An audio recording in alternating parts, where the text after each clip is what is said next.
This can't be right. Let me see that map. Well, the road isn't even marked. Oh, that's the Irish of it.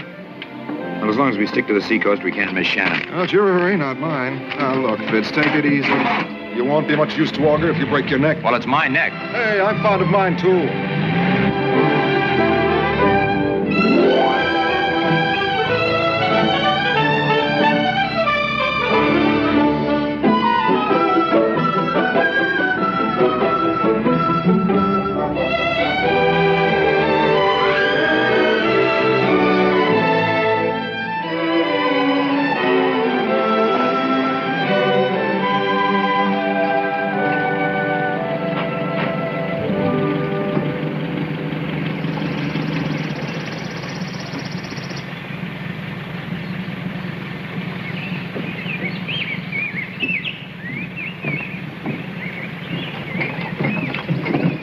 This'll hold us all right.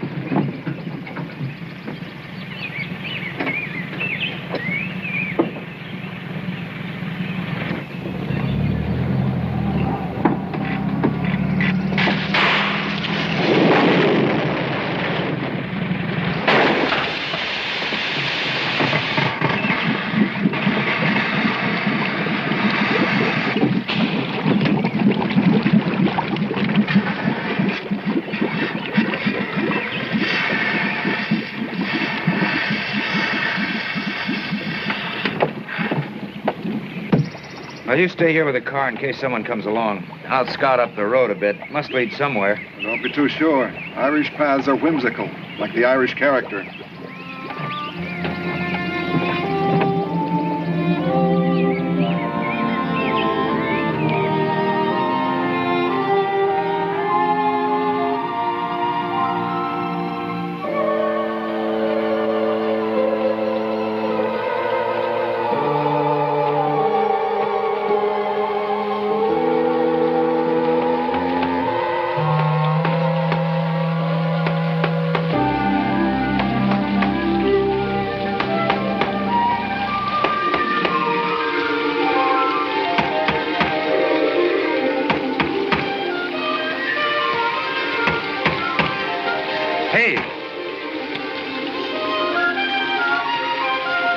Good afternoon.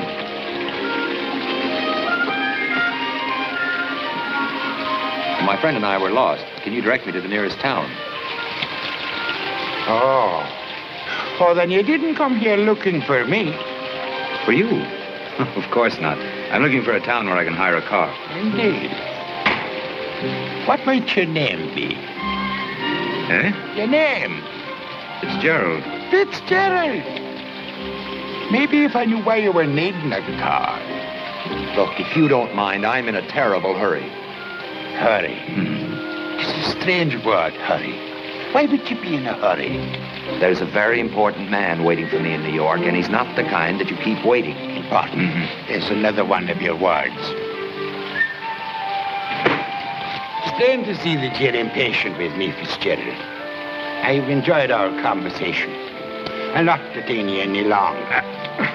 Thank you very much. Then you'll not be wanting the direction. Oh, yes, that's right. The water from the mountains comes into my pool with a roar, goes out with a whisper. Down the hill it goes, till it quietly reaches the sea, near a little village called Ballinaboon. You, sir, may do the same. I'll go get my friend. Thank you very much. You're entirely welcome. Good day to you, sir. Oh, good day.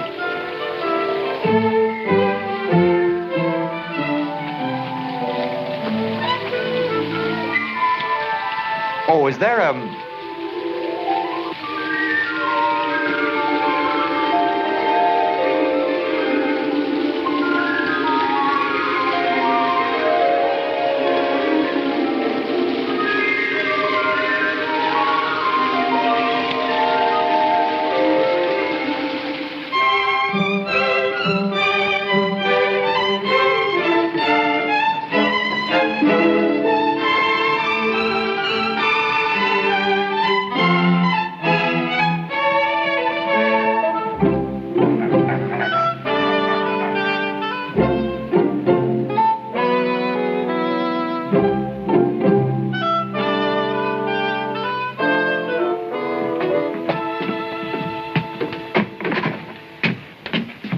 yours, sir. Thanks.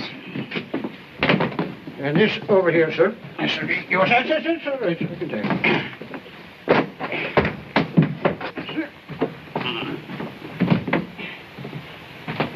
Perhaps the landlady will know some way out of here. I'm beginning to think the whole thing's a conspiracy. Never should have listened to that old lunatic up by the waterfall. What waterfall is that, sir? The one up the stream a mile or so. The Gentle Burn, it's called. There's no waterfall on it. I suppose we wet our feet in a mirage, huh? Begging your pardon, sir, but I've tramped the length of that burn many and many's the time when I a young lad. And there's no waterfall on it. I guess that old fellow must be a friend of yours. What old fella? The old shoemaker with the green coat and the brass buttons. Shoemaker with the green coat and the brass buttons. It's him. Oh, my Lord. Yes, look at this place here. Is everybody balmy in this country? You saw that waterfall, didn't you? Oh, you told me it was up there. Oh, yes, that's right. We hit the stream below it. Wonder what's wrong with our friend. Oh, he probably thinks you saw a pixie. They're quite common in Ireland. Yeah, well, I'll be glad to get back to New York where things make sense. Because people like your new boss have taken all the agreeable nonsense out of life. I'm beginning to think you don't like Mr. Auger. I don't. I don't like his type. I don't like him personally. And above all, I don't like what he does to good newspaper men who go to work for him. I'm going to take a bath. Sure. In a fine tub. But for they forgot to put in the water pipes. And there's not a plumber this side of Limerick town. Don't take it so hard. I like the Irish. Yes, well, you can have all of them, including myself. I wish I could still have your Fitz. But I just haven't got the price to compete with Auger.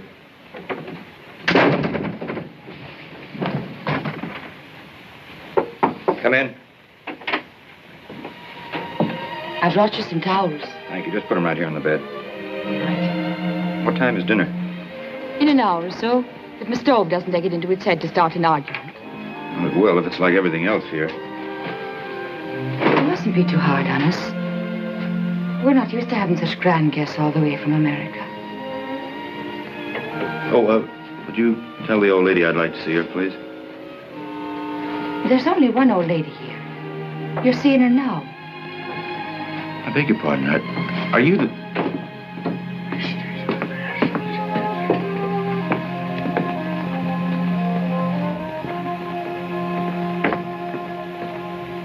Oh, Mrs.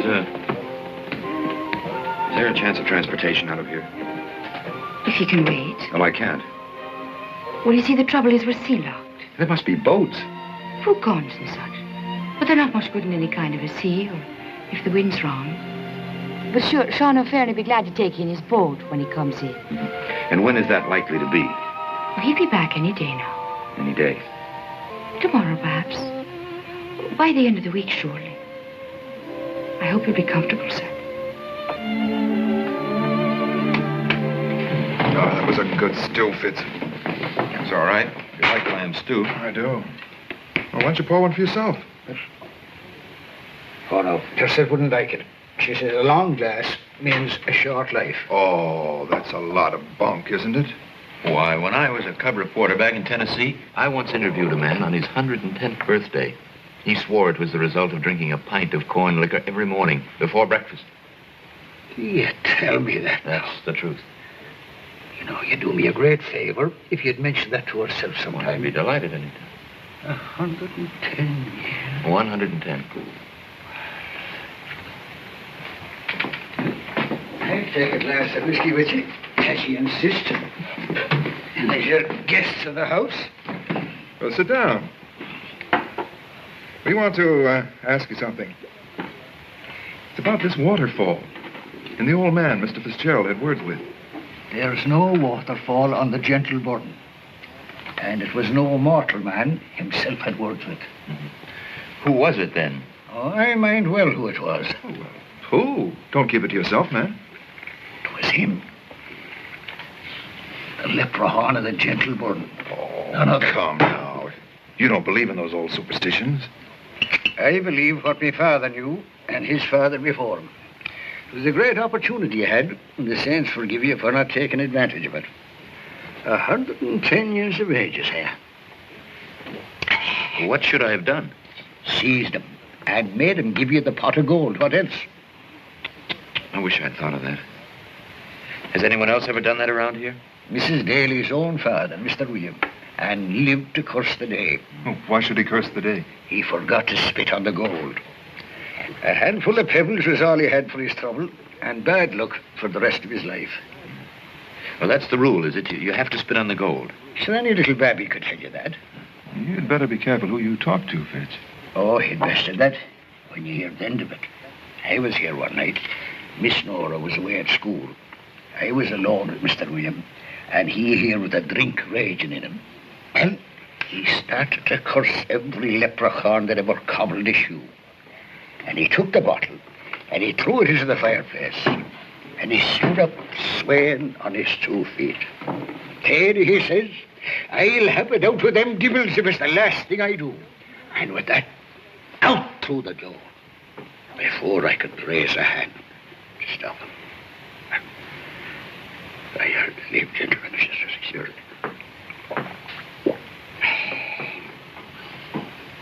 Come on, man. What's the rest of it?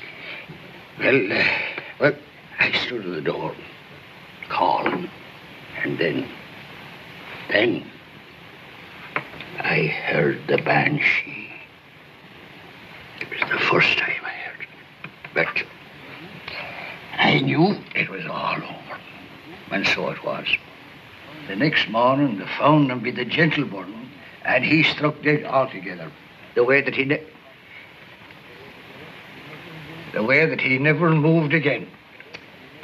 Well, gentlemen, as I was saying, drink is the curse of the human race. Oh, well, you know, well, I think it's past me bedtime, gentlemen, so I'll say good night, kids. One and all.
Katie? I'm ready for you, whoever you are. Come on, I have it. Fitzgerald.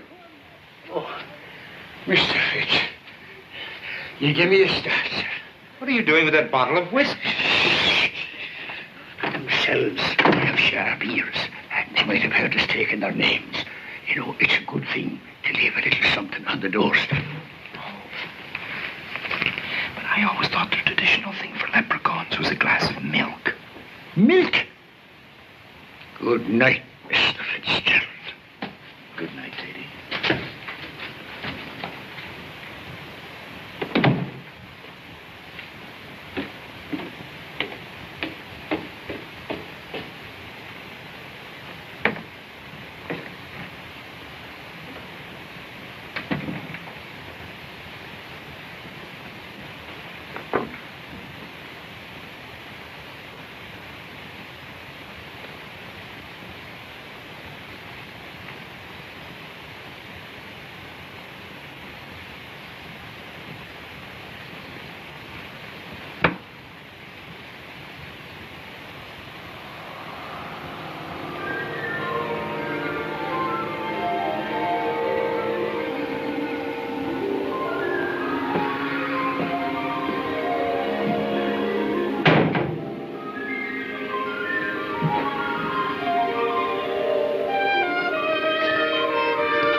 Let me go, you bastard, or I'll pat your bones with fever. Oh, no, you don't. I've got Take your hands off.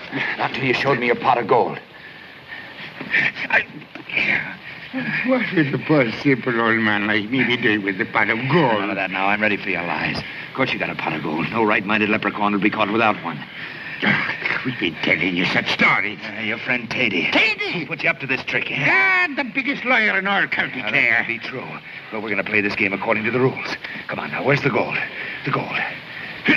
Oh, not so fast, my friend. Let me go, you Armador. Come on, the gold. Where is it? I'm telling you, I have no gold. Where is it? I mean business. Where is it? Yes, where is it? Why don't you take a little look under the waterfall yonder? Oh, no, you don't. Oh, no, you don't. I've been warned of your tricks. Where is it? I don't know. Where is it? I don't know. Oh, isn't that the thorn bush? Right under your very nose. That's right, it's always buried, isn't it? Dig. Come on, dig.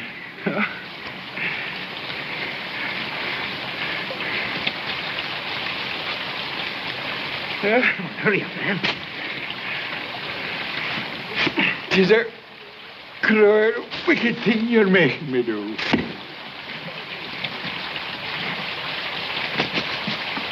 Well, you certainly do it up brown. Props and everything.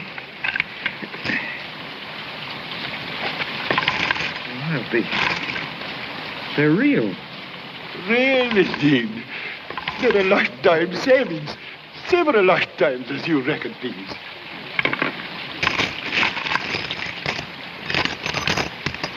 They are real. I don't know who you are or what sort of a game you're trying to play. Did you steal these? I never stole anything in my life, except what was rightly mine. Well, that's one thing we have in common. Here. Take this back.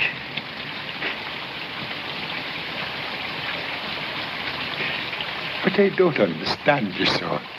Now, you didn't really think I'd steal your savings, or whatever they are. Here. You wouldn't be playing tricks on a poor old man, would you? No, I'll leave the tricks to you. Here. Take it back. Bury it again. Go on, bury it now. He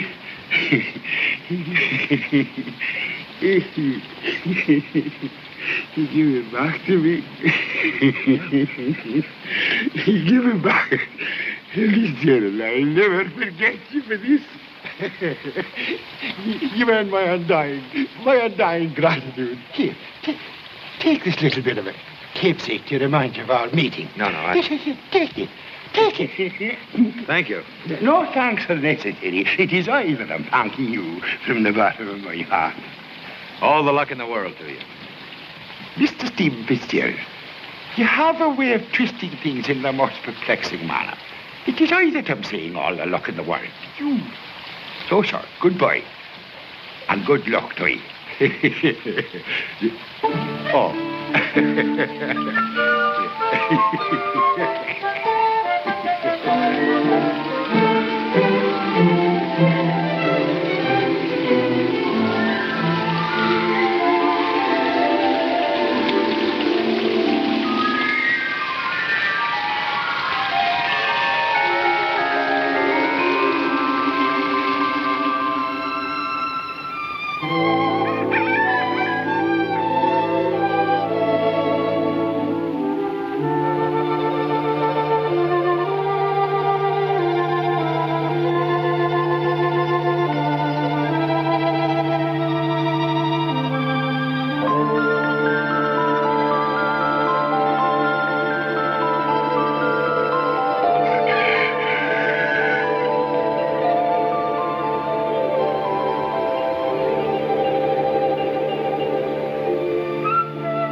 Fitzgerald. Good morning.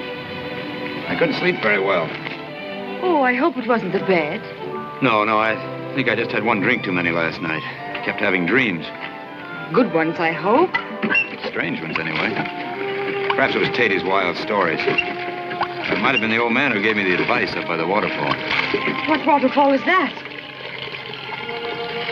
The one up the brook there, the Gentle Burn, it's called, isn't it? But there's no waterfall on the Gentle Burn.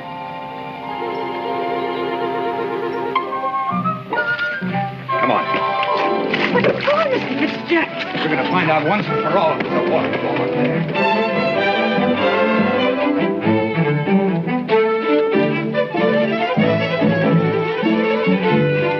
Now listen.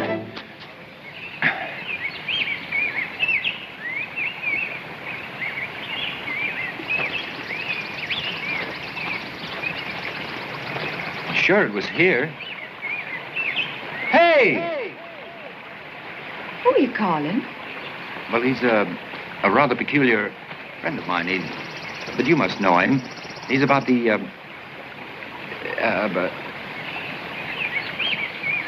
Well, it's easy to imagine things here in the woods. But I couldn't have imagined that waterfall. I saw it and I heard it. But maybe it is further upstream. Yes, that must be it. I suppose I could have forgotten about it. Yes. I used to come bird's nesting here when I was a little girl. There's a grand view of the sea.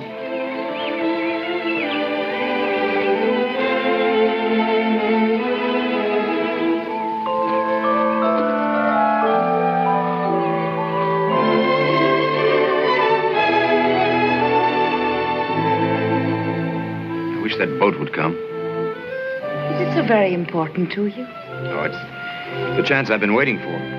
Ever since the war, I've been kicking around Europe writing freelance stuff, mostly for Bill Clark. Now I'm ready to settle down to a real job. Oh, but you shouldn't give up your writing now. Oh, I didn't intend to. The only difference is that from now on I'm going to be paid for it. I'm sick and tired of beating my brains out for nickels and dimes. It'll come. You mustn't fret, Mr. Fitzgerald. My friends call me Fitz. Fitz? Oh, I'd never call you that. It sounds like a bottle of soda water. Well, my mother called me Stephen. Stephen. Oh, I like that better. Everyone calls me Nora. Nora? Oh, that's very nice. That's always been a favorite of mine, Nora. If I ever had a daughter, that's what I'd call her. Nora Fitzgerald. Nora Fitzgerald.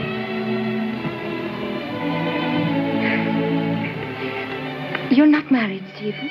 No, I'm too fond of my freedom for that. Oh, don't say that. A man should marry. It's the natural rule and a good thing altogether. Well, what about you? Doesn't that same rule apply to you? And who would I be marrying here in Ballinabud? Michael the fishmonger? Or Tady Bird? Oh, look. It's a boat. It's the Arroner, Sean's trawler. Your wish has come true, Stephen. If you start at once, he can have you and Shannon in the morning.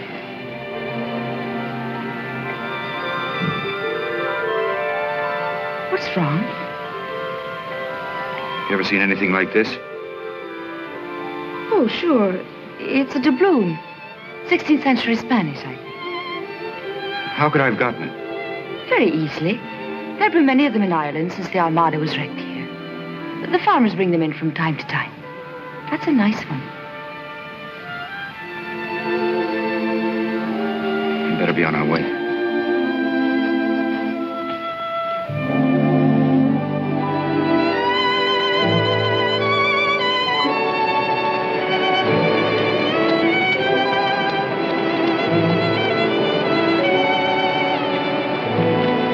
Well, keep in touch with me, fella. I'll let you know if I can salvage the car. Fine. Look me up if you ever get to New York. Well, not me. I'm the poor but honest type. Good luck, Fitz. Bye. Goodbye, Nora. Now that I'm going, I half want to stay. You mustn't be looking backwards, Stephen, but forward to what you want from me.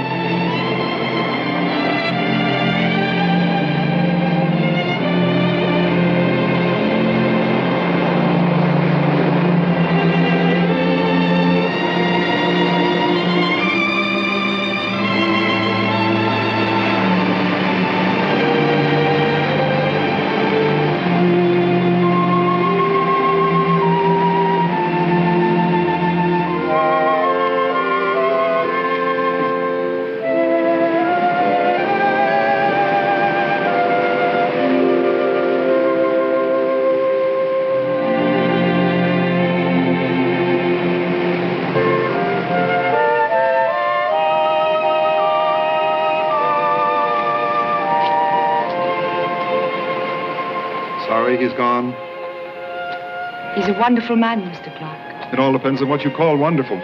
He's a nice fellow, he has brains, he's a first-class writer, but he's willing to throw it all away for money. To subordinate himself to an egomaniac, to become just another bright young man who's made good. And you call yourself his friend, saying things like that about him the minute his back is turned. Said the same things to his face. He knows what's best for himself. Don't waste your fine Irish temper, my dear. It isn't worth it.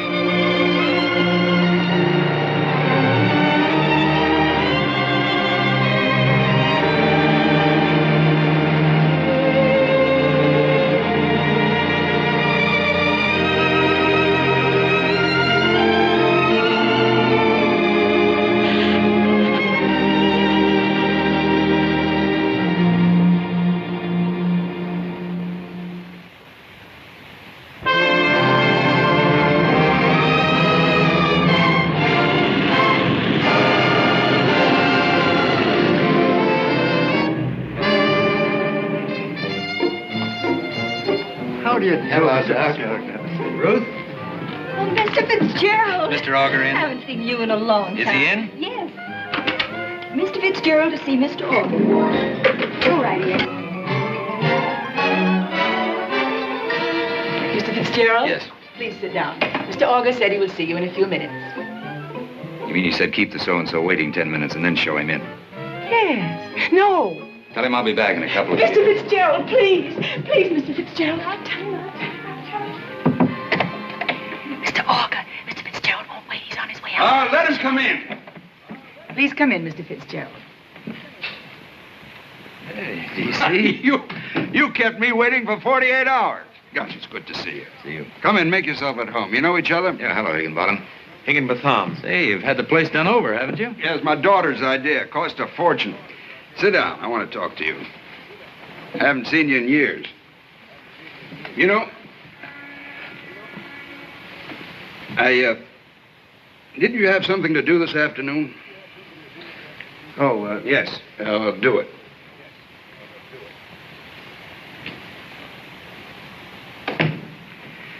He's invaluable. Absolutely invaluable, and he drives me nuts. Don't disturb us. Now, why do you think I sent for you? I'm not very good at guessing games. Hold on to your chair. Fitz, I'm going to run for the Senate. What for? I thought Senator Ransom owed his election to you. Oh, Ransom's all right, but it's not the same as holding the reins yourself. Fitz, there comes a time when a man reaches the top of the ladder in his chosen field. There's nowhere else to go. Well, I've reached that point. Other men go in for breeding thoroughbreds, collecting paintings. They're just toys. Say, you know the oldest and the noblest occupation of them all. I think so. I mean politics. Well, you'll admit there's certain points of similarity. Oh, don't be cynical. Politics in a democracy. Well, Where do I come in? you're going to put me in the Senate. Oh, no. I'm no politician. Exactly. Yeah, I read every one of your articles in the American Spectator. Not that I agree with your conclusions or the rabble-rousing policy of the paper, but one thing stands out. You know people. You understand the issues. Take this piece you wrote about my Paris speech. Called it boneheaded. Dunderheaded. Dunderheaded. Yeah, well, what? What difference does it make? Point is, you were right. You put your finger on the weakness of my argument. I could have put my foot in it. Well, that's exactly why I want you on my side. Well, of course, I was 99% right. Have some of this? Nothing. Well, here's my proposition. Come in with me. Write my speeches, be my right hand, be my brain, my conscience. Frankly, I want the money. But there's one thing we ought to clear up first. You may not like what I write. We may disagree. Well, of course we'll disagree. I hate people who agree with me. Is it a deal? It's a sale. Good. We'll show them who's a dunderhead, huh? That's what I'm afraid of. All those school of journalism boys. Oh, how's Frances? Frances? Oh, she wants you to call her. I'm glad you reminded me. Probably should have done it soon. You don't mind if I use one No, of these? no, it's a private line. That one over. What's my home number? Rhinelander 45813. Rhinelander 45813. Never mind that. Bring in Mr. Fitzgerald's keys and his address. Yes, sir. Hello? Miss Auger, please. Mr. Fitzgerald. I don't have any address. Yeah, I got you an apartment. You know how hard it is to find a place, even for me? Hello, Francis? Fitz. Yeah, about an hour ago. I'm with him now. No, the devil himself doesn't have enough money to buy it. What? Dinner tonight? Fine, I'd love to if I don't have to work too late at the office. You don't start till tomorrow morning. All right, I'll tell him. Fine, I'll pick you up. Good. Okay, bye-bye. She says I can't work too late. Takes after a mother. Here are your keys. Here's the address, Mr. Fitzgerald. Thank you. And find out where Mrs. Olga hires servants and get him one. Yes, sir. It's the Acme agent. What do you do with a servant? I never had a servant before in my life. Well, I can't have you bothered with trifles. Got to keep that brain of yours on ice.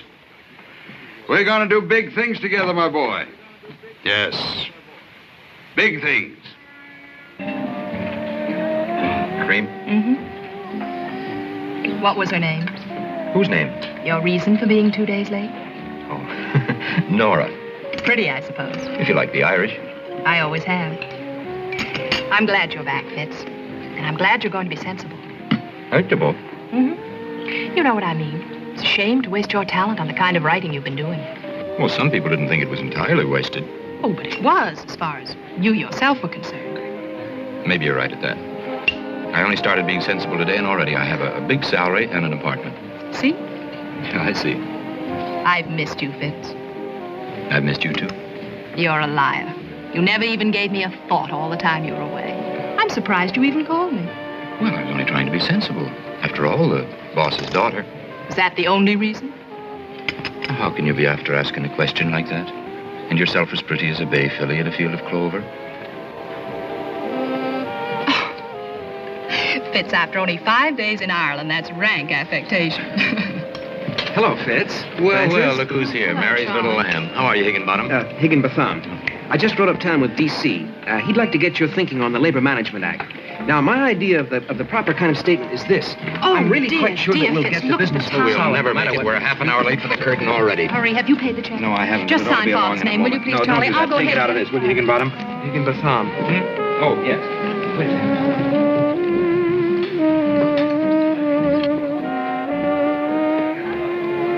We were a little rude, weren't we? Yes, we were, but I want Father and all his stooges to understand that their jurisdiction does not extend beyond office hours. Here you are, sir. Thank you. Thank you. Come on, you needn't smile quite so cordially when you tip hat check girls. Gives them ideas. Well, she gave me a couple. Oh. Taxi, sir? Yes, please. Well, where are we going? Home. Oh, but it's so early. Listen, I got no sleep on that plane. It's me for that modernistic little nightmare that your father picked out for me. Just what do you mean, nightmare? Oh, wait till you see it. And I'll tell you, there was a painting over the fireplace.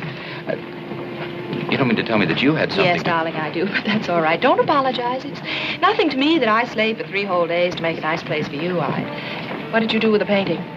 It's in the bathtub. The bathtub. What else? Well, I just rearranged a few things. There was a table by the fire that I moved around on the other side.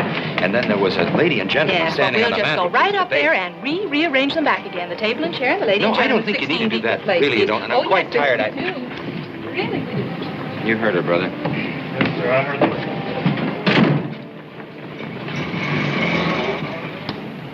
A little more to the right, that's right. Now, there. Oh. There, that's fine. Now, really, Fitz, don't you like it? Oh, it's absolutely breathtaking. What's it supposed to be? It's called Germinal 1948. It's the coal strike. Oh, really? Mm-hmm. I thought it was Venus rising from the waves. Oh, Fitz is by a very promising young artist. I'm arranging a show for him. You're a busy little thing, aren't you? Just what do you mean by that? Oh, we're arranging shows, decorating apartments, convincing your father that he needed a ghostwriter. Mm-hmm. I didn't say I had a thing to do with that. No, I know. But I suspected it as soon as I got his cable. So what are you going to do, resign? No. No, I'm going to do the job that I was hired to do. But I would like to know what it's going to cost me. Not a thing, darling. It was sheer altruism on my part. Altruism. All of a sudden, you're an altruist. Well, don't you think that I think that I need a drink. Shall I tell you why I hate you? No, Because all the time you were away, you kept coming between me and whatever I was doing. Because I saw your face in crowds, in the street, in my mirror, when I was alone in my room. Because I ate, dreamt, slept, lived you and your black magic. I hate every inch of you. I hate your superiority, your black Irish eyes, and your arrogant nose. What was that? Oh, it must be the door.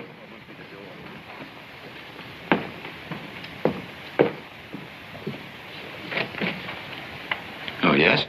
I'm from the Acme Employment Agency, sir. Oh, there. Okay, come in, come in. Yes, sir. Kitchen's right in there, if you don't mind waiting for a minute or so.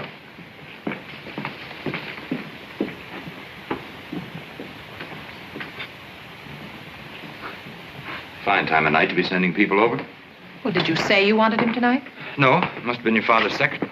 Oh, well, that explains the well-known augur efficiency. Fitz. What is it? Fitz.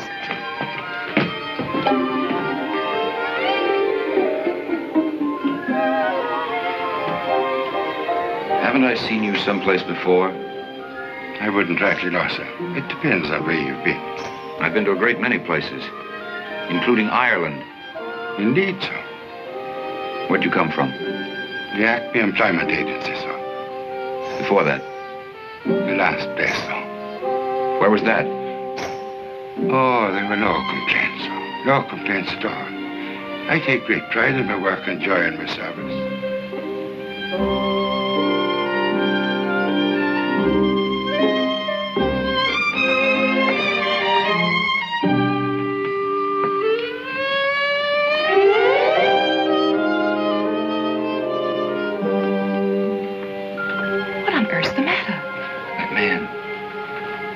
I've seen him someplace before. Oh, he probably worked for one of your friends or something. You know, these servants get around. Yes, I guess that must be it. Well, I'm going to have that drink. Good. I bought your favorite brand of scotch. Here. Well, I'll find it for you. It's right down here. There it is. Oh, you think of everything, don't you? Mm-hmm. Bourbon, too? Bourbon, too. 2 cases in the kitchen. What else? This.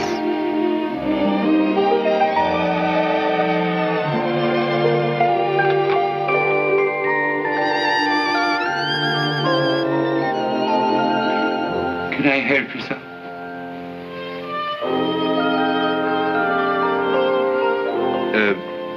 Yes. Mix us a drink. Drink? Yes, sir, right away.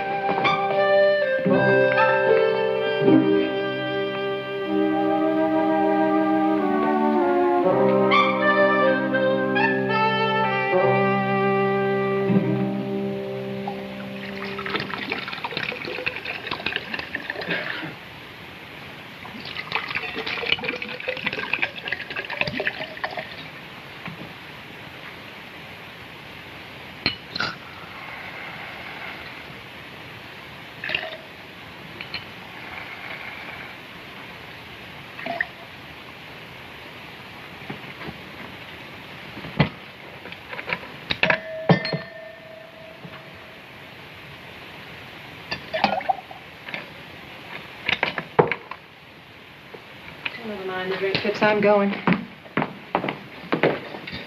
There's too much traffic in here. It is a little crowded. See you home? No, don't bother. I'll take a cab.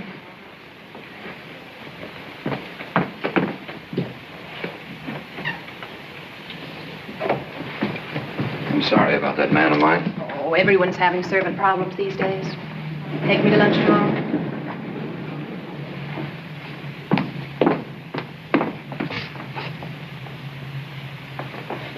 I'll stop by your office tomorrow. Fine. Good night.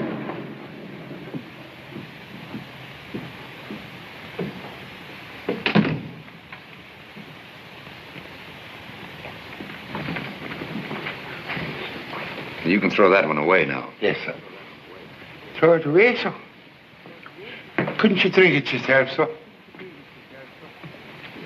It is a great pity. One should not waste good food, one should not.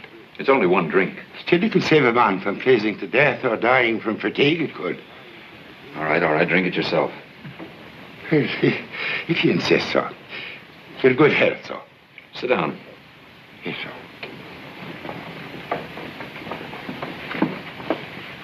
Sit down, sit down. The agency sent you, hmm? Yes, sir. What can you do? Oh, anything you have a mind for me to do, sir. I can cook, clean, take care of your clothes, anything at all, at all. What would one call you? Well, you might call me Horace. I've always had a fancy to be called Horace. Horace. Is that your name? We'll call you Horace. Thank you, sir. What about your salary? Oh, that's all been taken care of, sir. Oh, Mr. Auger's office.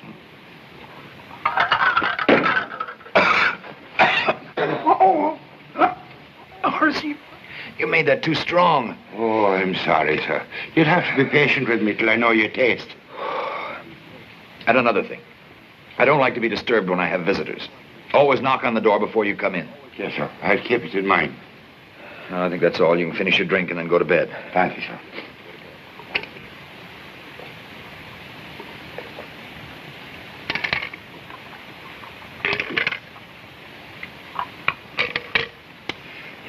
That's too strong for you, hmm? I throw it away.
And what can I do for you? I'm from the Acme Employment Agency. I was told there's a position for a gentleman's gentleman. You're too late. The position's filled. I demand to see the master. And what would you be telling him? That you got the sack from your last place for getting into the port? Not to mention pinching the pallor made to the Port Gilbert's black and blue? Away with ye, Amador, or you'll feel the back of my hand.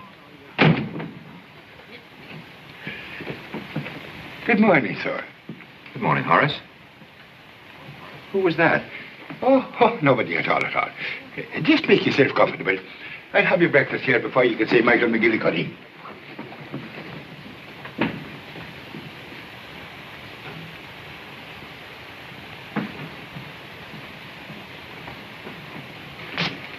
Horace, has the paper arrived? I'll get it for you, sir.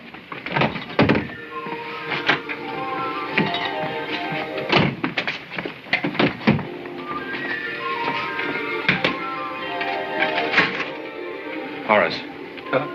What are we doing with all this milk? What milk, sir? The milk. I thought you might have a cat. Now, Horace. Oh, there's your paper, sir. Look here, Horace. Yeah, I'll go on with it. I'll answer that. Sorry to disturb you, Mr. Fitzgerald. Was your milk delivered this morning? Yes. 2 homogenized, 1 coffee cream, and a pound of butter? Yes, I guess so. Why do you ask? Well, everybody else missed their deliveries. I don't get it. I left it on every doorstep as per schedule. Thanks, Mr. Fitzgerald. Every day I leave milk on door.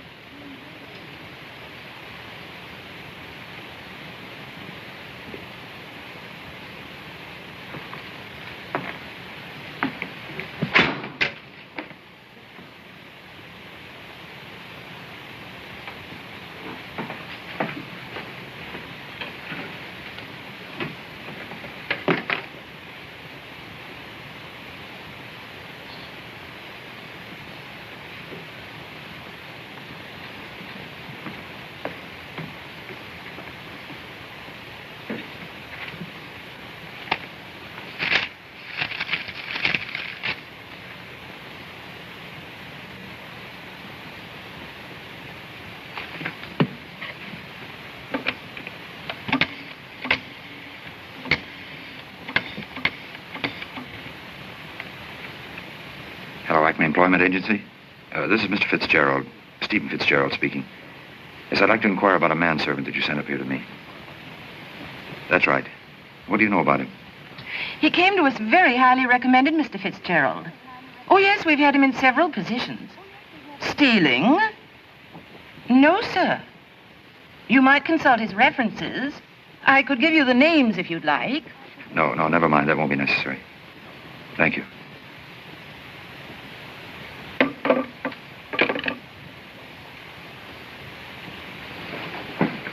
You stole that milk, didn't you? Why would I be doing such a thing, sir? I can think of one explanation. It would mean I'd be losing my mind. Have you ever seen this before? I'm a poor man, sir. Answer yes or no. I've never seen it before in all my life, sir. Well, there's one thing certain. You can't stay here. You're too disturbing. I'll give you a month's salary, but you'll have to leave. Leave, sir? Yes, right now.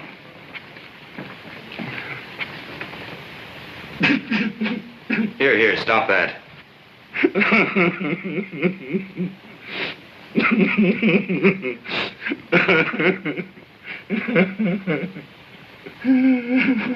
I said stop it, Horace. I can't have it, sir. I've displayed you, and I wanted so much to serve you. For heaven's sake, stop that crying. The best master I ever had in my life, and I've ruined everything. I'm a failure. All right, I take it back. You can stay. Only stop that bawling. I know you didn't mean it, so you'll never regret your decision. And the first thing you're going to do is to turn that milk back, you understand? Every bottle of it. Every bottle of it.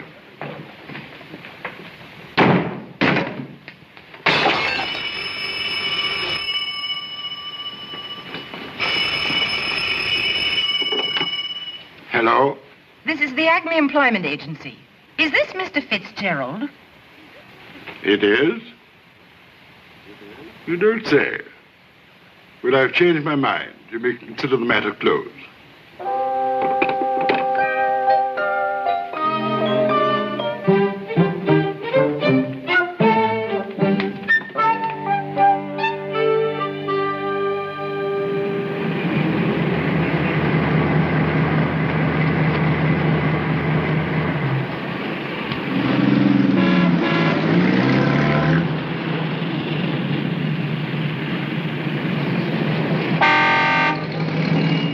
Out of this bridge traffic, Horace. I'm late as it is.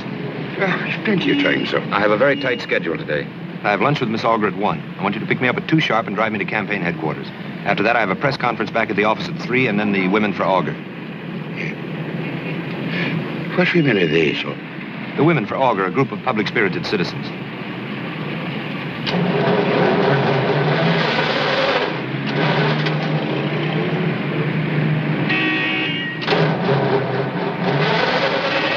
What's the matter?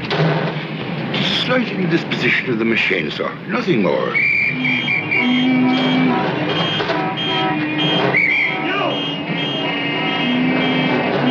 are you gonna do, spend the weekend? Did you hear me blow the whistle? What do you think you're doing here? I stopped to admire the view. What is? None of your back talking, I'll run you in. It would take you and 10 more like you. Is that so? Come on, get that car out of here. What might your name be? My name's my own affair. You do say so. You just said so. Say, you have a sharp enough tongue to be a Kerry man. To tell you the truth, I'm from County Clare. County Clare is... But I'm relatives who live by the lakes of Killarney. You do indeed. I do indeed. You know, it's 30 years since I left the old country. Oh, you don't. But perhaps I know some of your people. It's likely I do, you know. No, you wouldn't. A simple humble people. Morris, do something. Do something. Get out. Get out of here. Get out of here.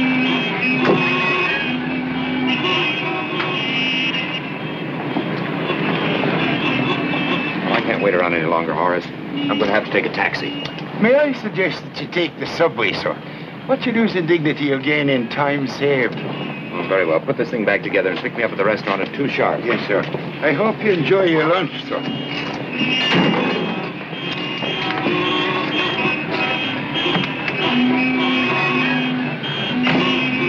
I'll give you a little push to the curb. Won't be necessary, thank you, but...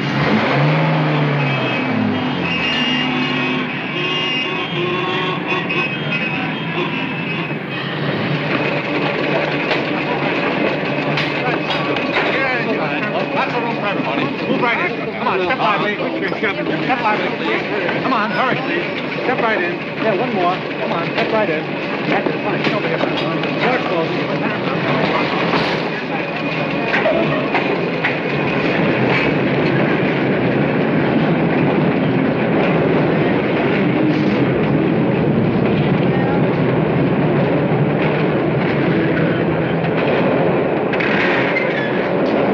Terribly sorry.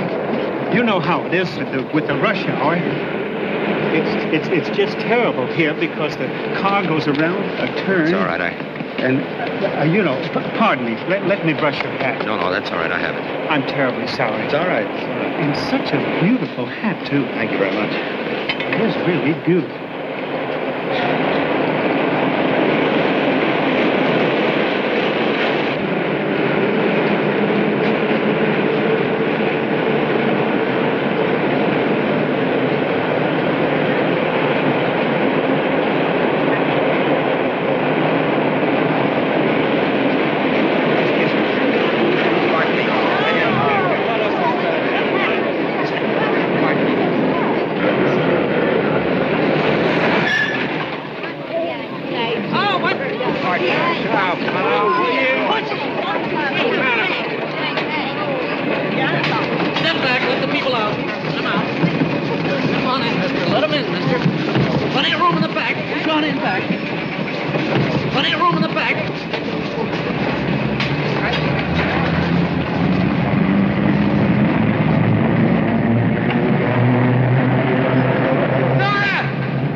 Explanation for it. It's still a miracle.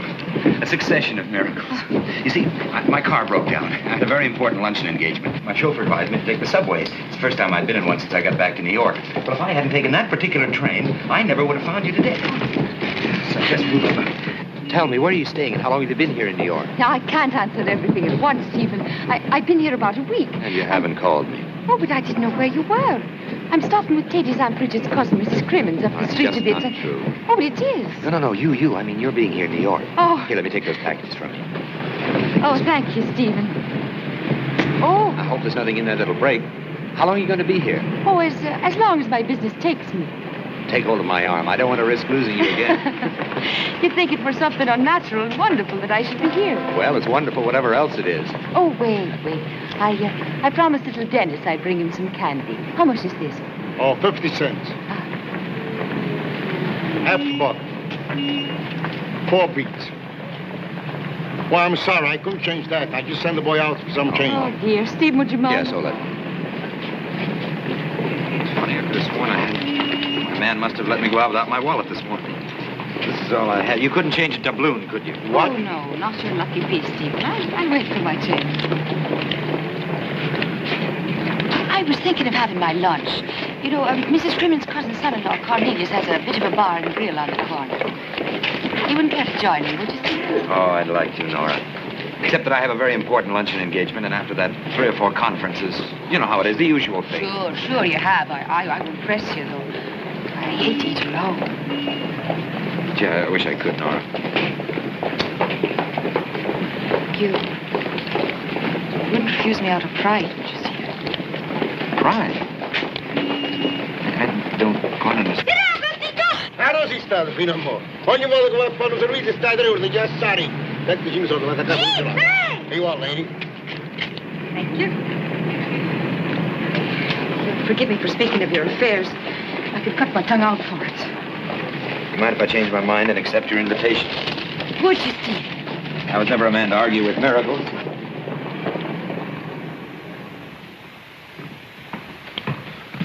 Good, Excellent. Oh, no more for me, thank you. Oh, No? now, Stephen, you had hardly any at all. Just me once so an Irish Jew, sir. And that light, it wouldn't distress a canary. Well, just a very little bit. Oh, a little bit. You'll have some beer with it. No more beer, thank you. Just a small one. And yourself, Miss Nora? Oh, no. My tea'll be plenty. Are you expecting many people? Well, if all come that my old lady has invited, indeed, the place will be running over into the avenue itself. Cornelius' daughter's getting married Friday. The celebration's Congratulations. to be here. Thank you, sir. If you care to attend yourself, sir, I'd like I'd to, be but very my happy. time's pretty well taken up right now. Well, if you change your mind, you're entirely welcome. The more, the merrier. Thank you. Cornelius, I'll take the check.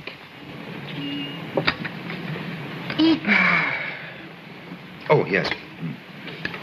Now, you still haven't told me why you're here. Oh, well, it's very simple. Teddy's Uncle Peter died here in New York and left him a bit of money. That's Mr. Cremont, No, his Driscoll uncle from Galway. The one that married the youngest Brady girl. Well, his father had the farm next to Sweeney's. Oh, that one. As you see, Mr. Driscoll had 4 sisters, and the eldest was married to Francis Corrigan, that had a public house in Limerick with his brother Seamus. Well, that failed for drinking with the customers, so my father took Teddy on as a lad to help with the horses. And then he came to America. Corrigan. No, Uncle Driscoll's, I'm telling you. You see, his favorite sister was Kathleen. That's Teddy's mother. And when young Paddy went to sea in 1920, he changed his will, leaving everything to Teddy. He never cared much for Rory or that little witch of Orion girl he married. There was some trouble with the O'Sheas, of course. Of course. They thinking that their mother, being the eldest, was entitled to a share. But Martin O'Shea had done well in marriage with the O'Dooleys from up Knocknashiga. And it was only a bit of an inheritance, a few shillings a month. So there was no trouble to persuade them not to make any complications. That made everything very simple. Oh, well, it would have been. But for Uncle Driscoll being a bit hazy in his notions and thinking that Teddy was a girl. So he left his money to his beloved niece. Can you imagine? I can't think what confused him. Well, anyway, someone had to come to straighten things out. And Teddy wouldn't budge. He mistrusted the sea and refused flat out to set foot on the Atlantic. He said, I'd rather die a poor man but to try one. So that's why I'm here. I'm very glad you made it plain to me. And I'm very glad you're here. Oh, Stephen, I never thought I'd see you. When I knew I was coming, I wrote that nice Mr. Clark in London for your address. But he didn't answer. He's probably on the continent. He did tell me one thing, though, before he left, that any time, whatever might happen, he'd be glad to have you back with him. Did he say that? If it's a question of passage money, I'm sure he'd advance it. Oh, a bit more than nice, too. Oh, no, really, I couldn't. But you had very little before. But I... Oh, come on now. A drop of this will do you good. Make you strong as a horse. All right, Cornelius, do your duty. And another potato. Another potato.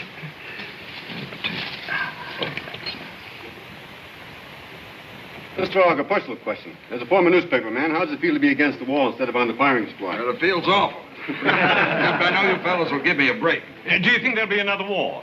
I answered that a few minutes ago. No, you didn't. But then nobody else has either. Mr. Auger, I understand you support the Crawford proposal for Germany. Absolutely. That's a must as far as I'm concerned. I'd like to read your comment on this proposal. Quote, the Crawford proposal is a fraud on the German people, a death sentence for European democracy, and a betrayal of American interests and ideals. Unquote. This appeared in the American Spectator on June the 6th under the byline of Stephen Fitzgerald. The same Stephen Fitzgerald who's running your brain trust today. Would you like to comment, or perhaps Mr. Fitzgerald would like to discuss it? Well, boys, well, the answer to that's very simple. When Fitz wrote that, he was working for someone else. Now he's working for me. Oh, Mr. Auger. Fellas, let me change my shirt, will you? I haven't sweat this much since my first job carrying a hod. You got any pictures of yourself carrying a hod? Sorry, I didn't know I was going into politics then. So long, Chris. I'll see you, Fitz. Bye. Good to see you, Fitz. Why don't you drop around the club sometime? Well, they keep me pretty busy. Yeah, we all have to make a living. Give me a ring. Right. Goodbye, sir. Goodbye. Thank you. You're welcome. Thanks a lot, Mr. Auger. Not at all. Say, you handled that perfectly, D.C. You know, I was afraid for a minute that... Do you want anything else, Mr. Auger? No, thank you. Should have told me about that piece, Fitz. You read it, didn't you? Yeah, I read it, but I didn't remember it was so strong. It'd be embarrassing if the opposition made an issue of it. But you knew those were my views when you hired me. Well, this is politics, Fitz. Where'd you put that bottle? Here, let me do it, DC. This is politics. Got to keep one jump ahead of him. Right away, DC. Not you. I've got it. You'll do a piece for New Era. We don't go to press till tomorrow night. On foreign policy. Second thought since you had a chance to study the situation. You know one of those, on the other hand. The Crawford proposal's not as bad as you first thought it was. It's a pretty good thing in the long run. My agreement with you calls for perjury, but not under my own byline. Fitz. Have that thing on my desk by tomorrow noon.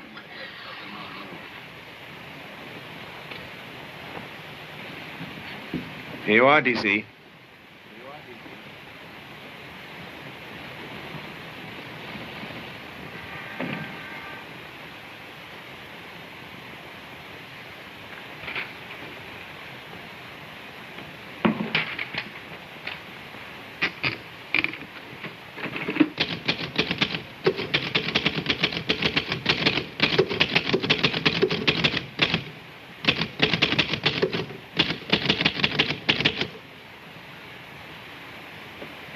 What are you doing here? I let you go out this morning without a clean handkerchief, sir. I hope you forgive me. I was thinking about it all the time I was dusting. I said to myself, there's poor Mr. Fitzgerald writing all those important political speeches, and him without a handkerchief to put to his nose. It's very good of you, Horace. And now, if you don't mind, I have some work to do. Yes, sir. And after this, if you forget anything, you don't need to come chasing after me. There's such a thing as taking one's job too seriously. Oh, no, sir, not when your heart's in your work. It's just a job, Horace. No, sir. He's more than that. He's a life, indeed. When a man enters the personal services of another man, he must be prepared to surrender himself to his vocation. It is the master who matters, not the man. And so, if the man takes to his work, the master's wish will become his wish. The master's thought, his thought. The master's soul, his soul. When the master gets hurt, the man will cry out. When the master's nose itches, it will be the man who sneezes. He will live for his master, not for himself. Perhaps you find it difficult to understand, sir, because you are the type that wears no man's collar. You are a proud free man. It is for that reason that I'm proud to serve you. Will that be all, sir? Yes. Yes, Horace, that'll be all. Thank you, sir.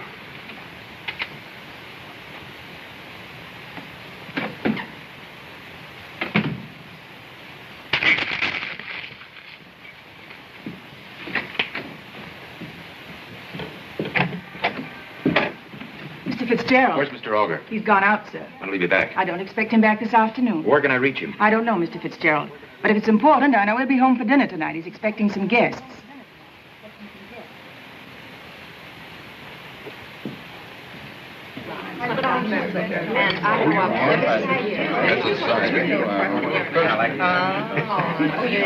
Have some more steak, Senator. No, thanks, D.C. I lost my appetite 20 years ago. You'll find out. I already have. I'll pay for this in the morning. What is it, Jenkins? There's a Mr. Fitzgerald to see you, sir. He says it's important. Ask him to come in. Yes, sir. Were you listening to the judge's conversation? Yes, wasn't it brilliant? No, it's you darling. Come on in, Fitz. Come in. So good to see you.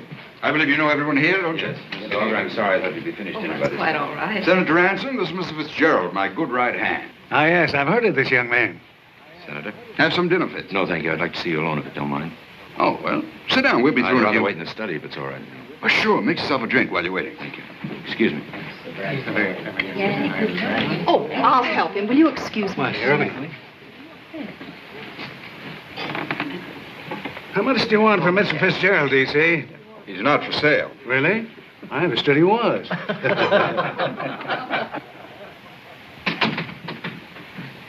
Well, I hear Father's been his usual sweet, tactless self again. Never mind the drink, Francis. I'm not in the mood. Oh, now, really, Fitz, I thought... instrumental in getting me this job. Perhaps you'd like to be the first to read my resignation. I hope you know what you're resigning from. I think your father made that quite clear this afternoon. I guess I shouldn't tell you this because it's still supposed to be a secret, but I happen to know what he has in mind for you. Well, he hasn't let me in on the secret yet. If he wins the election, he's going to have to find someone to run the publishing house. Naturally, he'd prefer to promote somebody in his own organization. Somebody who understands the auger way of doing things. Go on. Of course, it would have to be somebody he can trust. Or manage. What about Higginbottom? Oh, no, Fitz, this isn't a job for a yes man. It's for a man who has the intelligence to recognize his big chance. Patience to wait for it, and the resolution to seize it. Father's a bit of a fool to go into politics. He has more power right now than a dozen senators. The man who sits in his office will inherit that power. Not if he's still running things by remote control. He won't be. I'll see to that. You? How? Leave that to me. D.C. Auger will be perfectly happy making speeches in Washington. Stephen Fitzgerald makes history here in New York.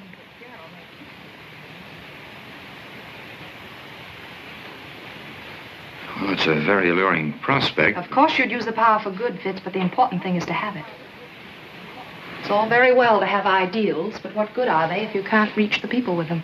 Yes, but I'm not sure that's what I want. It's what I want. You have it now. No, I haven't. I can wheedle certain things, but I'm not a partner. You go with the job?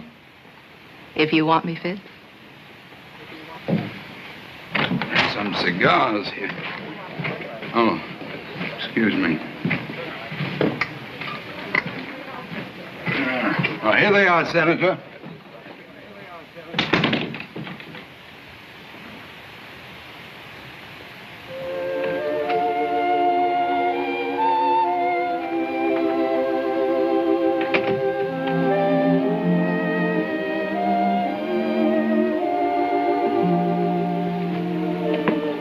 You needn't wait it up for me, Horace. I thought you might require something, sir. I'd like a drink. Yes, sir, right away. Fix one for yourself, too. Yes, thank you very much, sir.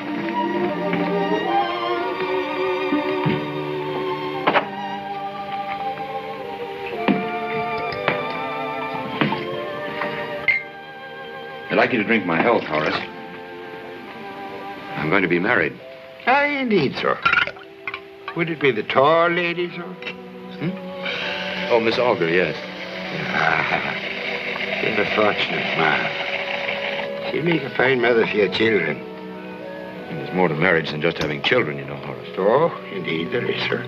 There's riches and poverty, sickness and health, love, honoring and obeying. She'll make you a fine wife, sir. It's a very important decision, probably the most important that a man makes in his life. Oh, indeed it is, sir. May I ask what prompted you to make it? Well, one doesn't stop to analyze one's behavior when one's in love. No, sir, but there must be something about the tall lady that made you select her as your partner for life. Well, she's beautiful, for one thing. She is indeed, sir. With a man's courage and a man's brains. Yeah. Is there anything wrong with a woman's courage and a woman's brains? We won't discuss it any further. No, sir. You have something against her, haven't you? Me, sir? No, sir. Nothing at all, at all. No one's forcing you to stay here and keep on working for me, you know. No, sir. After the wedding, I'll be looking for another place. But you don't have to make up your mind right now, Horace. You'll have no further need for me after that, sir. Will that be all, sir? Yes, that'll be all. Good night, Horace. Good night, you say, sir. Oh, the saints forgive me, sir. I forgot to tell you that I'd waxed the floor. Yes, Horace. It was very thoughtful of you, Horace.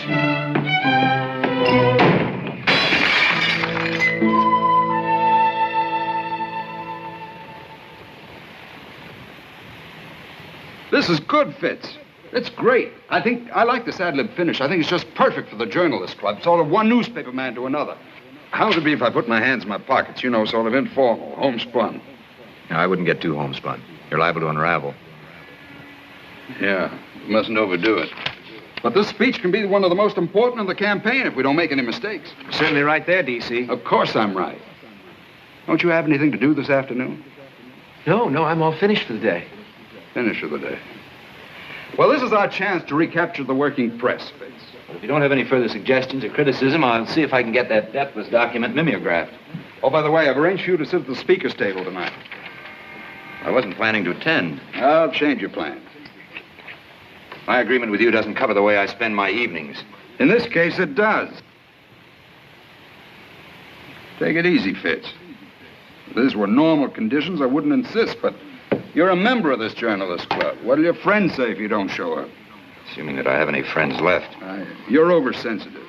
There aren't 50 newspaper men in this town who entirely agree with their paper's policy. Our relationship's a little different, isn't it? Well, sure, but this is politics, Fitz. Politics makes strange bedfellows. I know. I haven't been sleeping very well lately. Well, if I'm not complaining, why should you? Consider what Lincoln had to put up with. Here, have some of this. Thank you.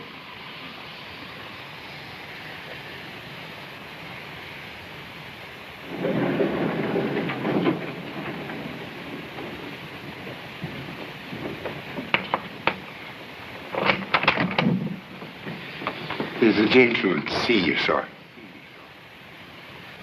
Well, Bill, you old son of a gun. Fitz. How are you? Gosh, it's good to see you. What brought you? Sit down.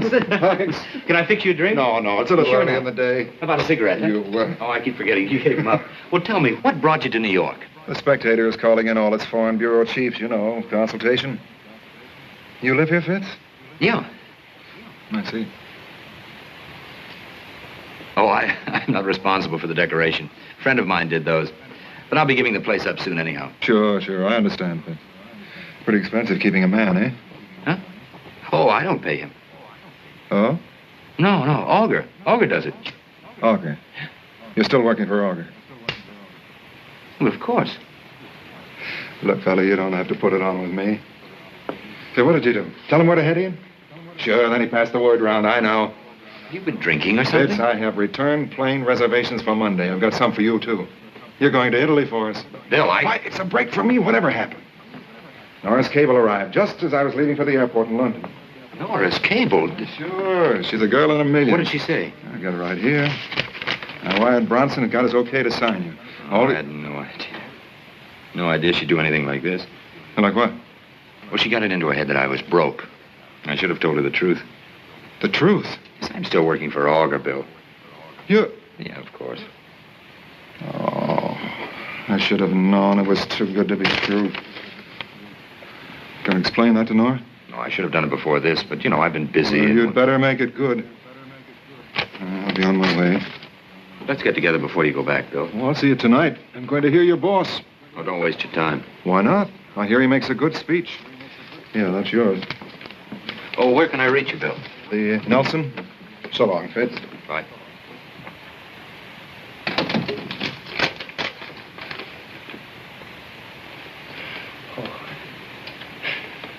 Excuse me, sir. The tall lady called, sir. She wants you to take her to the Jennison reception. She said she'd call back again, sir. The tall lady, sir. Oh, yes. Well, you talk to her, Horace. Tell her I'm tied up or something. Make it sound good. Yes, sir.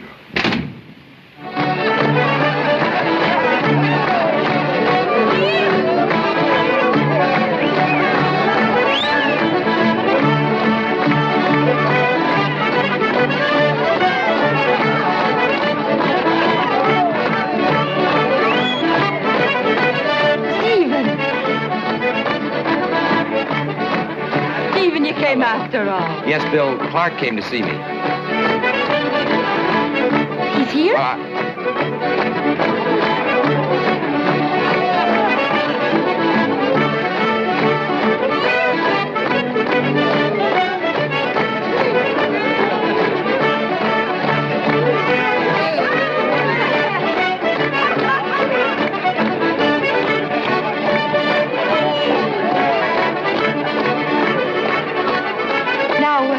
Say that Billy's here. Yes, Bill's here. He came to see me in my apartment, and he offered me a job. Oh, I'm so glad. When will you be coming back? Now, listen, Nora, What's the matter with you? This is the second time. Why don't you...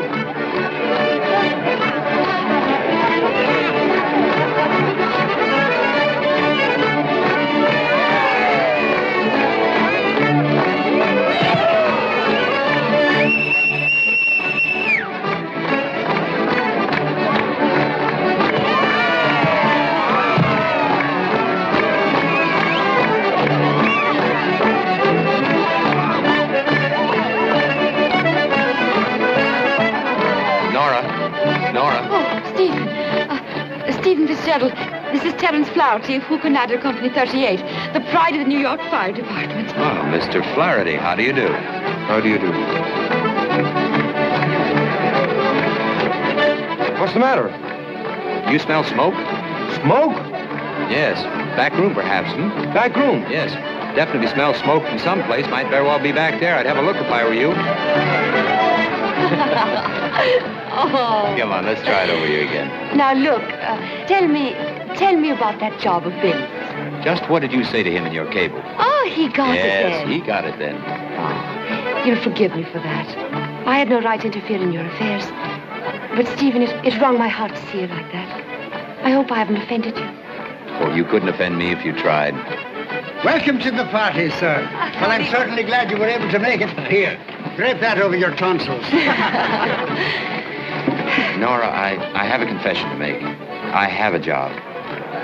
You have? A very good job. I'm well on the way to being a very rich man. You lied to me. No, I didn't lie to you. You did so. Then it was the truth.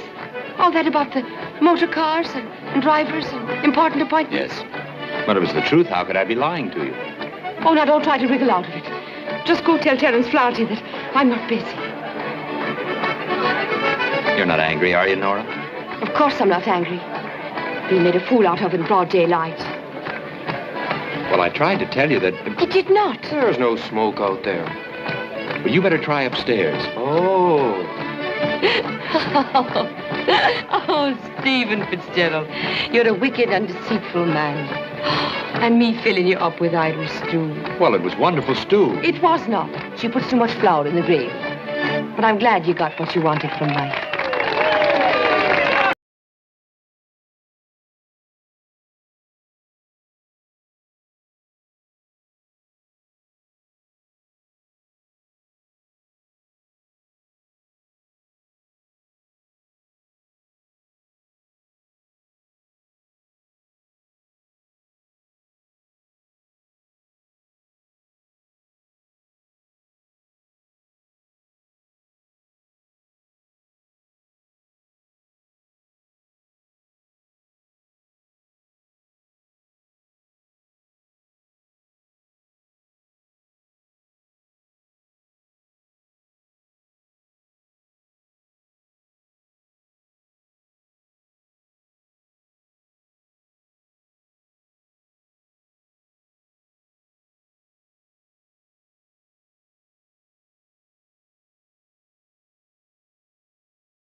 Don't you?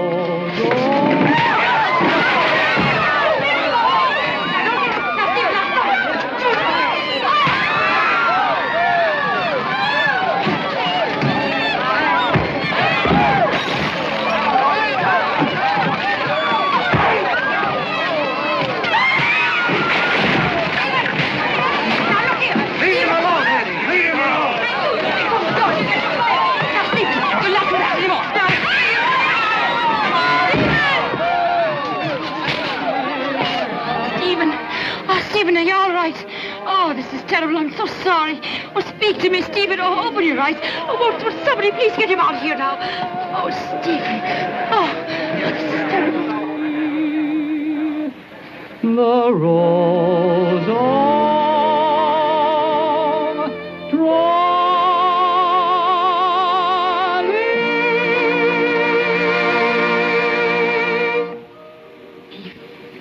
Stephen, it was all my fault. Oh, Stephen, praise be you're alive. Oh, darling. Oh, nice friends you have. Don't be saying anything against that.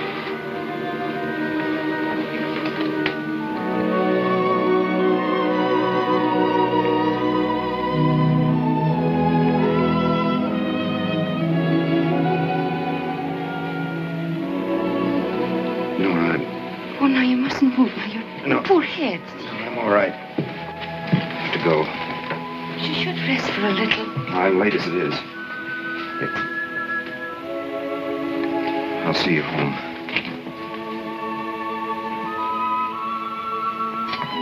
Good night, honey. Good night, child. God keep step with you.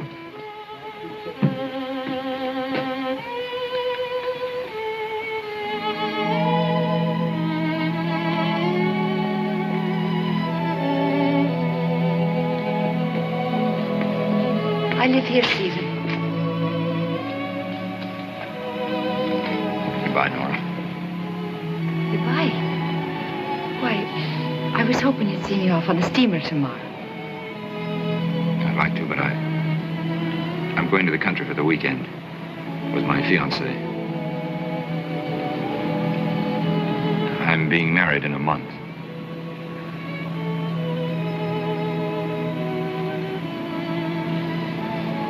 I wish you happiness, Stephen. Goodbye.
Good evening, sir.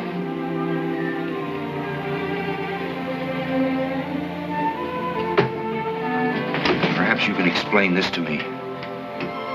It's a bit of an old pebble, sir. Half an hour ago, that was a coin from your pot of gold.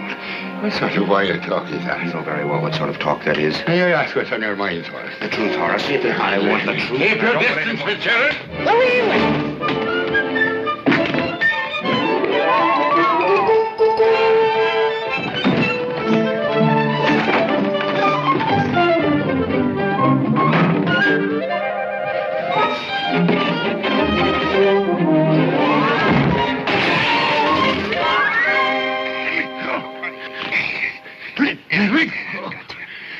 Come clean now. I don't know what you're talking about. No, you don't, eh? What about this shoe, huh? Take your hands off me, Fitzgerald. I'll be happy to give you any information you require.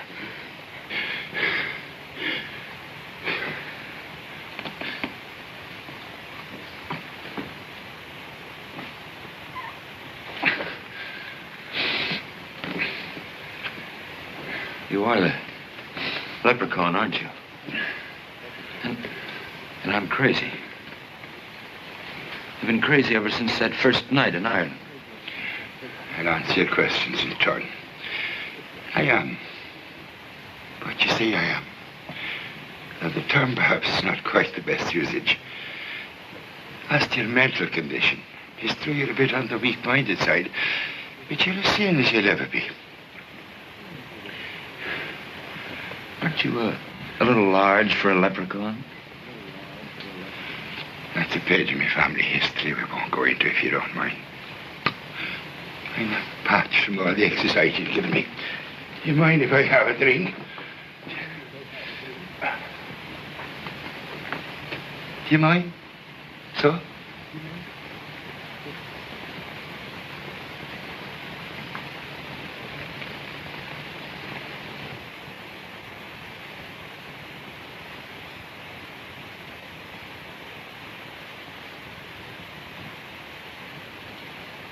You brought Nora over here, didn't you? No. You brought her here yourself, Fitzgerald. Long ago. In your mind. A physical presence alters nothing. What are you trying to do? Ruin my life? Let us discuss the matter calmly, Fitzgerald. Do you mind? You must believe me when I tell you that I was prompted by the noblest of motives, simple gratitude and affection for yourself. It was for that reason that I left my native waterfall to come here and dwell in your cold, inhospitable city. And I don't mind telling you, I'm a little bit homesick. My nose itches for the smell of peat and my eyes watered for the sight of a blackthorn in bloom. It's sad indeed that I've been unable to complete my mission. That I must leave you and fail you. But I didn't ask you to come. To be sure you didn't. But then, you don't always wait for an invitation to follow the brave music of a distant drum. You see, I had learned to like you. Still, I suppose, to be philosophical, there would be other centuries to come. And other young men with a nose for treasure.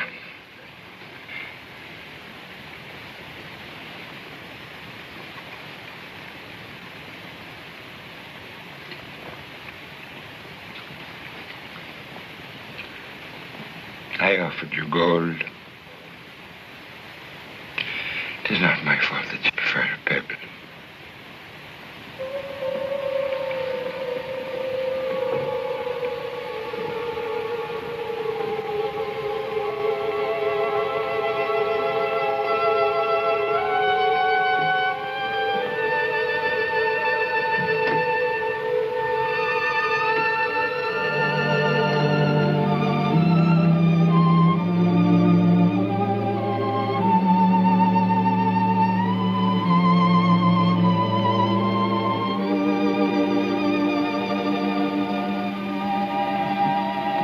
Partisan.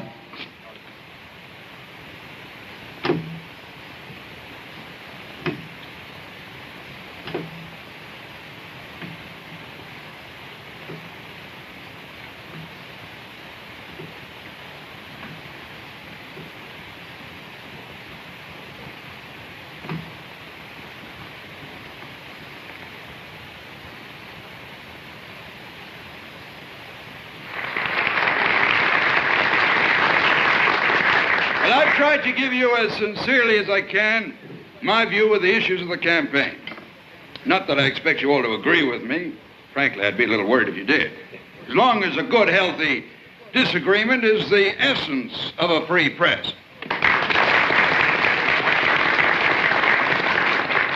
Well, I hope you won't be too hard on me. Remember, I used to be an honest newspaperman myself. Off the record, I wish I still were.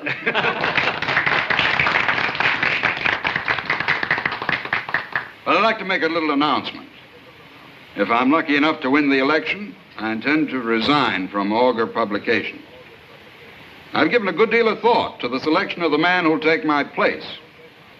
Well, I didn't have to look far. For the past couple of months, I've been honored to work with one of the best newspaper men of our time. You all know him as a first-rate reporter and a whale of a good fellow. Steve Fitzgerald.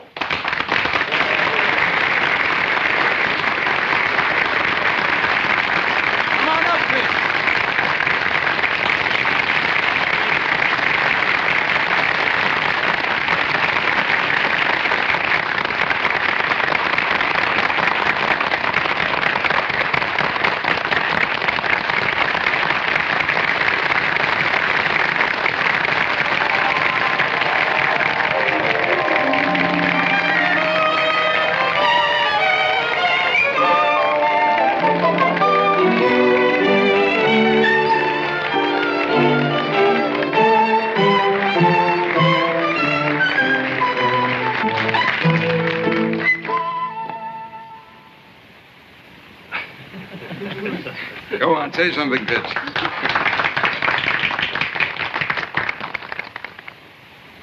Well, I'm very grateful to Mr. Auger for his very flattering offer, but I can't accept. In the first place, I wasn't cut out for the job. And in the second place, Mr. Auger should have someone in charge of his publications who agrees with him on the issues. Is this on the record, Fitz? Can we quote you? Well, What are your own plans, Fitz? I haven't any. I haven't any except to sit under a waterfall with an old friend of mine.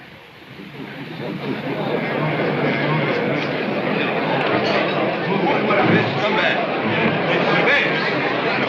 Give us some more, will you? Bring it back. Mr. Auger, how about a steak? Mr. Auger, do you have You're really serious. Surely Fitz can tell us more than this. What about this, man? What is this disagreement with Auger? Wait a minute, fellas. I've said enough. You heard it all. Was there any chance you'll change your mind? No, I'm resigning as of right now, for good. Well, what about the engagement, Fitz? Is it on or off? I'm afraid that's up to Miss Auger. How about that, Miss Auger? Are you going to share that waterfall? I don't think I'm invited. But even if I am, as Mr. Fitzgerald would say, I'm afraid I wasn't cut out for the job. Goodbye, Fitz. Goodbye, Francis.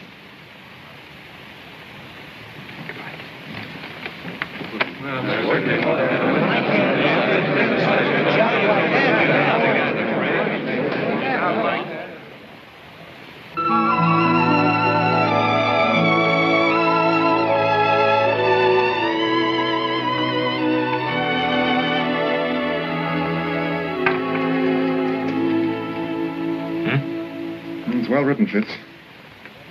But I don't agree with a word of it. What's wrong with it? Well, anyone who knows a thing about conditions in Italy... Listen, I was there. Were you? Oh, I should have gone myself, I know. All right.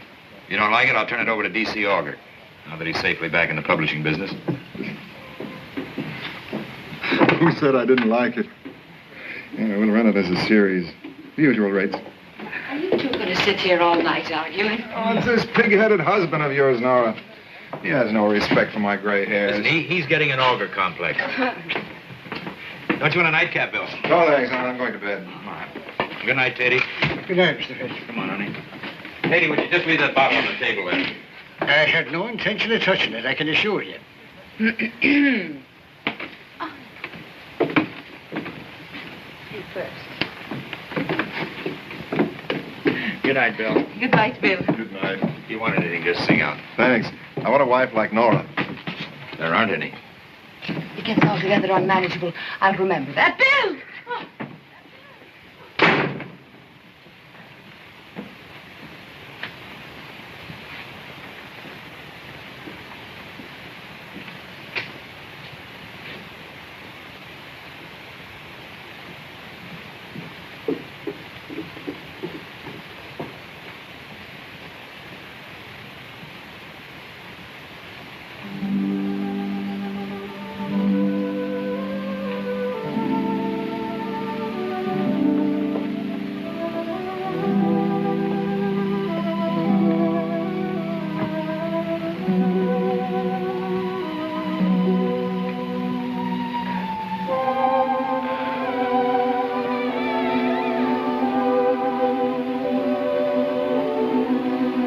What's that here? Oh, it's you. What were you doing with the bottle?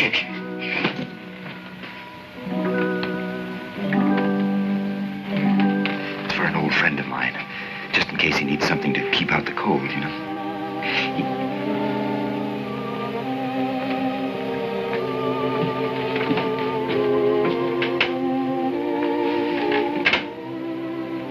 Good night.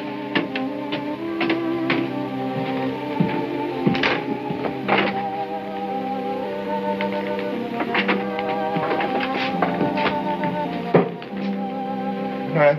Good night.